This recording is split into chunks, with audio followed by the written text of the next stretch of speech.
তিনি ৫ এর প্রিয় শিক্ষার্থীরা, আজ আমরা আমাদের প্রিয় বাংলাদেশের ইতিহাসের একটি গুরুত্বপূর্ণ অধ্যায় পড়তে যাচ্ছি। এই পাঠে আমরা জানব আমাদের মহান বীর ও শহীদ বুদ্ধিজীবীদের আত্মত্যাগের কথা। তাদের সাহস, ত্যাগ ও দেশপ্রেম আমাদের জন্য অনুপ্রেরণা। চলো মনোযোগ দিয়ে পড়া শুরু করি এবং তাদের স্মৃতিকে সম্মান জানাই। স্মরণীয় যারা, বরণীয় যারা। বাংলাদেশের স্বাধীনতার জন্য লক্ষ লক্ষ মানুষ প্রাণ দিয়েছেন। তাদের মধ্যে আছেন কৃষক, শ্রমিক, ছাত্র, শিক্ষক, রাজনীতিবিদ, পুলিশ, সৈনিক, কর্মকর্তা, নারী, শিশুসহ সর্বস্তরের মানুষ। আছেন সমতল, পাহাড়, হাওর, নদী, উপকূলসহ সকল অঞ্চলের মানুষ। সকল ধর্ম, বর্ণ, শ্রেণী ও পেশার মানুষ মুক্তিযুদ্ধে শহীদ হয়েছেন। ১৯৭১ সালের ২৫শে মার্চ গভীর রাতে পাকিস্তানি সেনারা ঢাকার নিরস্ত্র ও ঘুমন্ত মানুষের ওপর ঝাঁপিয়ে পড়ে আক্রমণ চালায় ঢাকা বিশ্ববিদ্যালয়ের ছাত্রাবাসে, ব্যারাকে আর নানা আবাসিক এলাকায়। নির্বিচারে হত্যা করে ঘুমন্ত মানুষকে।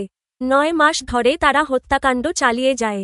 তারা পরিকল্পনা করে একে একে হত্যা করে এদেশের মেধাবী, আলোকিত ও বরেণ্য মানুষদের। ২৫শে মার্চের মধ্যরাতে শহীদ হন ঢাকা বিশ্ববিদ্যালয়ের শিক্ষক এম মুনিরুজ্জামান, অধ্যাপক জ্যোতির্ময় গুহঠাকুরতা, ড গোবিন্দচন্দ্র দেব প্রমুখ।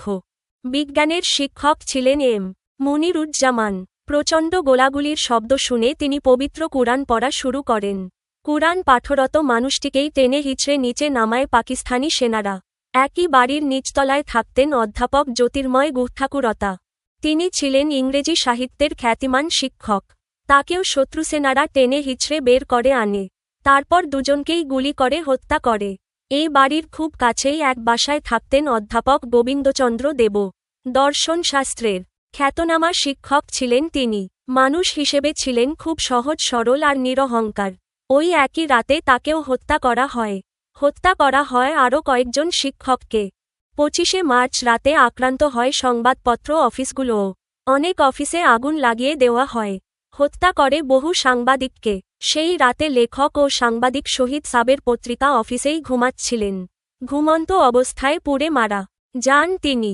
শহীদ হন সেলিনা পারভীন। মাত্র ২৫ বছর বয়সে প্রাণ দেন কবি সাংবাদিক মেহেরুন্নেসা। হানাদাররা হত্যা করে প্রখ্যাত রাজনীতিবিদ ও আইনজীবী ধীরেন্দ্রনাথ দত্তকে। তখন তার বয়স হয়েছিল ৮৫ বছর। ১৯৪৮ সালে পাকিস্তান গণপরিষদে তিনিই প্রথম বাংলা ভাষাকে রাষ্ট্রভাষা করার দাবি তুলেছিলেন। কুমিল্লার বাড়ি থেকে ধরে নিয়ে গিয়ে শত্রুসেনারা তাকে হত্যা করে। অধ্যক্ষ যোগেশচন্দ্র ঘোষ দেশবাসীর স্বাস্থ্যসেবার জন্য প্রতিষ্ঠা করেছিলেন সাধনা ঔষধালয়। ৮৪ বছর বয়সের এই মানুষটিও রেহাই পাননি। তাকেও হত্যা করে পাকিস্তানি সেনারা। এই দেশের সাধারণ মানুষের মঙ্গল ও কল্যাণের জন্য নিজেকে সঁপে দিয়েছিলেন রণদাপ্রসাদ সাহা। দানশীলতার জন্য লোকে তাকে ডাকত দানবীর বলে। হত্যা করা হয় তাকেও। চট্টগ্রামের বিখ্যাত সমাজসেবক ছিলেন নূতন চন্দ্র সিংহ। শত্রুসেনারা তাকেও রেহাই দেয়নি। ২১শে ফেব্রুয়ারিতে ভাষা শহীদদের স্মরণ করে আমরা ফুল দিতে যাই শহীদ মিনারে। তখন আমাদের মনে আর মুখে বেজে ওঠে একটি গান, আমার ভাইয়ের রক্তে রাঙানো ২১শে ফেব্রুয়ারি। আমি কি ভুলিতে পারি। এই গানে সুর দেন আলতাফ মাহমুদ।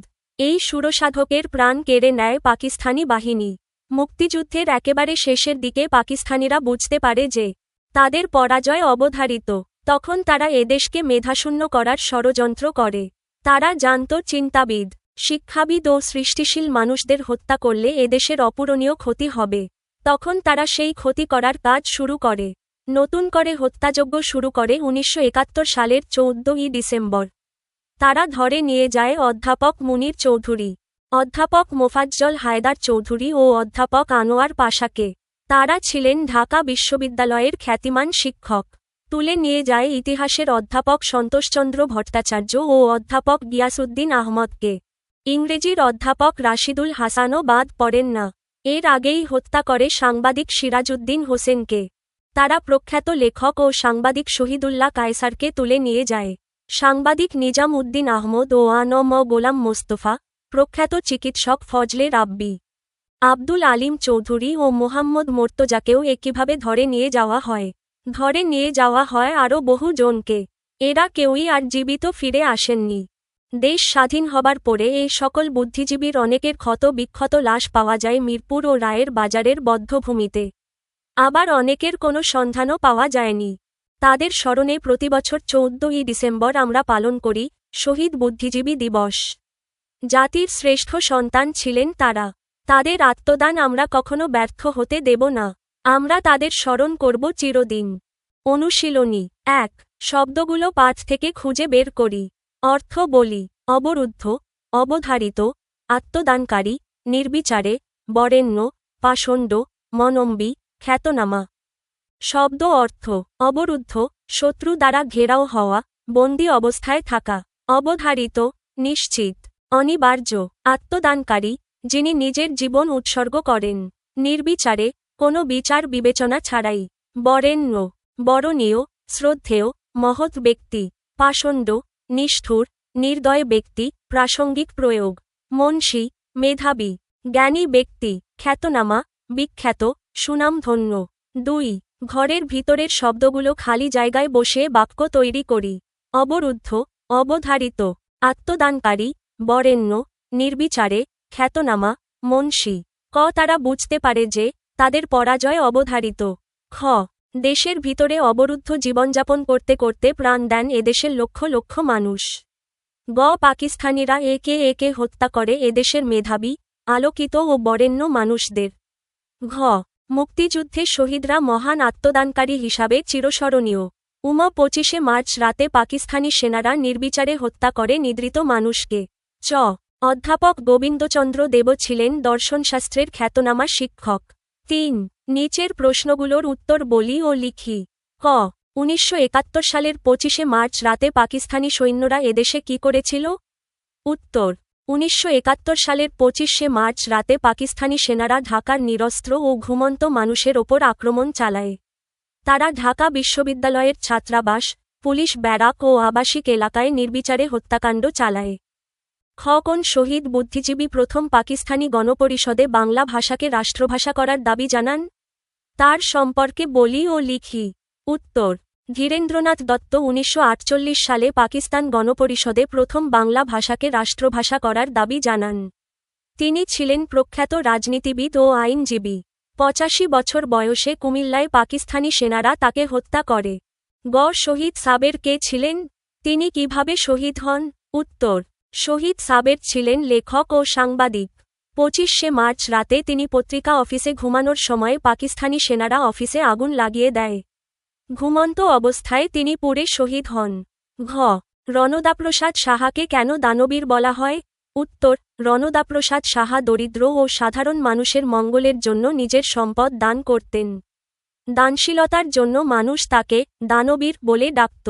উম দুজন শহীদ সাংবাদিকের নাম বলি। উত্তর দুজন শহীদ সাংবাদিক।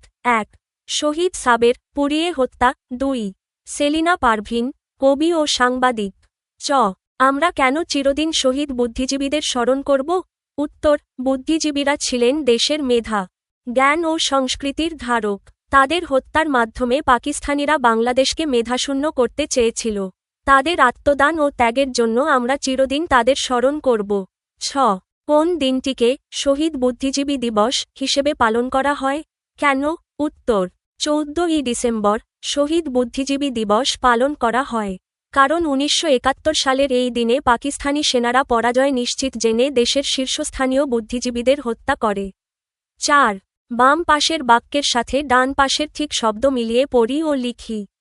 বাম পাশ, ডান পাশ। বরণ করার যোগ্য, বরেণ্য। মেধা আছে এমন যে জন মেধাবী। অহংকার নেই যার, নিরহংকার। বিচার বিবেচনা ছাড়া যা, নির্বিচার।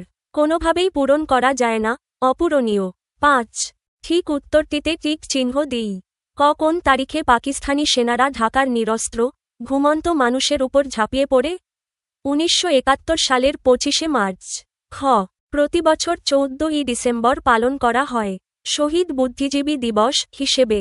গ দেশ স্বাধীন হবার পর বুদ্ধিজীবীদের ক্ষত বিক্ষত লাশ পাওয়া যায় মিরপুর ও রায়ের বাজারের বধ্যভূমিতে। ৬ বিপরীত শব্দ জেনে নিই। ফাঁকা ঘরে ঠিক শব্দ বসিয়ে বাক্য তৈরি করি। ঘুমন্ত জাগ্রত, স্বাধীন পরাধীন, সাধু অসাধু, লোভী নির্লোভ, সরল গরল। ক ঘুমন্ত অবস্থায় সংবাদ অফিসে শহীদ হন শহীদ সাবের।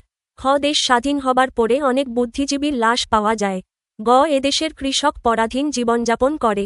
ঘ বাংলাদেশে অনেক সাধু সন্ন্যাসী বাস করে। আলবদর বাহিনীর লোকেরা ছিল অসাধু ও লোভী। ৭ শহীদ বুদ্ধিজীবী সম্পর্কে অনুভূতি। উত্তর শহীদ বুদ্ধিজীবীরা ছিলেন বাংলাদেশের স্বাধীনতার প্রকৃত স্বপ্নদ্রষ্টা। তারা জ্ঞান, সংস্কৃতি ও শিক্ষার মাধ্যমে জাতিকে আলোকিত করেছিলেন। পাকিস্তানি হানাদার বাহিনী পরিকল্পিতভাবে দেশকে মেধাশূন্য করতে এই মহান মানুষগুলোকে হত্যা করে। তাদের আত্মত্যাগ আমাদের হৃদয়ে গভীর শোক ও গর্বের অনুভূতি জাগায়। আজ আমরা যে স্বাধীন বাংলাদেশে বাস করছি তা তাদের রক্তের বিনিময়ে অর্জিত। প্রতিবছর 14ই ডিসেম্বর আমরা শপথ নিই তাদের স্বপ্নকে ধারণ করে একটি শিক্ষিত, অসাম্প্রদায়িক ও উন্নত বাংলাদেশ গড়ার। তাদের আত্মদান চিরকাল আমাদের প্রেরণার উৎস হয়ে থাকবে। আপনারা আমাদের ভুলগুলো কমেন্টে জানাতে পারেন। যদি উপকৃত হন তবে সাবস্ক্রাইব করুন, ভিডিওটি শেয়ার করুন এবং বন্ধুদের সঙ্গে জানিয়ে দিন। আমাদের আয়োজন এমনভাবে পরিকল্পনা করা হয়েছে যাতে শিক্ষার্থীরা কোনো গাইড বই ছাড়াই নিজস্বভাবে আনন্দের সঙ্গে শিখতে পারে এবং জ্ঞান অর্জন করতে পারে। ধন্যবাদ।